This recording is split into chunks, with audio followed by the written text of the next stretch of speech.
So now that we know what a document is in MongoDB, let's find out how to actually put them into the database. As we've discussed, MongoDB documents are represented in JavaScript by JavaScript objects.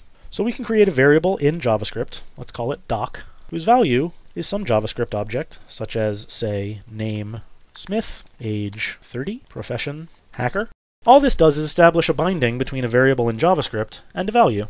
To actually communicate with the database, we're going to have to use a handle on the database. As it happens, the shell has a variable called db, whose value is a handle on the current database. If you evaluate the variable db, you get back the name of the database. Documents in the database live inside of collections, which are simply sets of documents within a particular named database. From a programming language perspective, in the JavaScript shell, we present collections as properties of the database. So if I type in db.people.insert, then the shell will interpret people as the name of a collection inside the current database, that is, the test database. Insert is a method on collections, and it takes as an argument a JavaScript object, such as my variable doc. The insert method puts a document into the database. To actually see that I accomplished something with this insert method, I'm going to skip ahead for a second and show you how to query something back in a simple fashion. To query a collection, you input the collection, for example db.people, and then you execute the find method on that collection.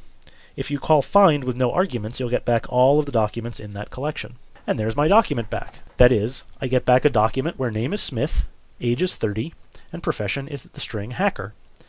But you see that there's a new field called _ID, whose value seems to be something called an object ID, consisting of some sequence of somethings. As it happens, when you insert a document into MongoDB, the server requires that all documents have a unique identifying field. In fact, we use the _ID for this field. The _ID field within a document is a primary key field. That is to say, it's required to be present. The value of the field is required to be unique for that document within the collection. And we also go a little bit further than some other databases do in that we require the primary key to be immutable. We don't let you change the value of the _ID field within a document in the system. You could simulate changing an _ID field by removing the document and putting another document in with a different value for the _ID field, but the same values for the other fields, say, though that would not be an atomic operation within the database.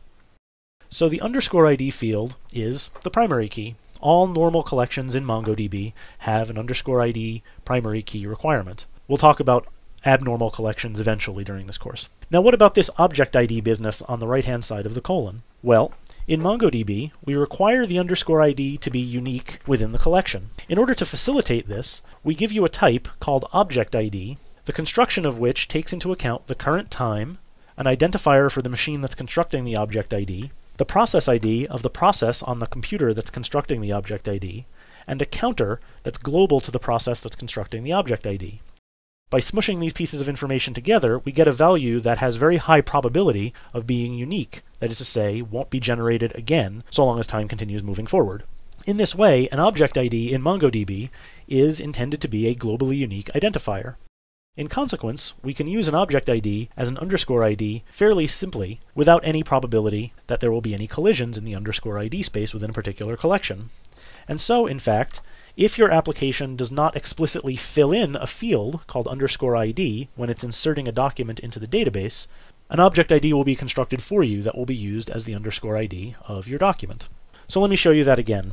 If I put a document into the database, such as by typing db.people.insert, and then construct a document, and then retrieve all of the documents from the collection by calling find with no arguments, I'll see that a document was created with the field name, Jones, the field age, 35, and the field profession, Baker, and an _ID value was filled in. You can use any type of value that you want for the _ID. You could use numbers, you could use strings, but if you don't fill one in yourself, you get an object ID, which is extremely likely to be unique. Okay, let's have a quiz. Insert a document into a collection called fruit with the attributes name having the value apple, color having the value red, and shape having the value round. Assume that you're already in the database that you want to create the fruit collection in.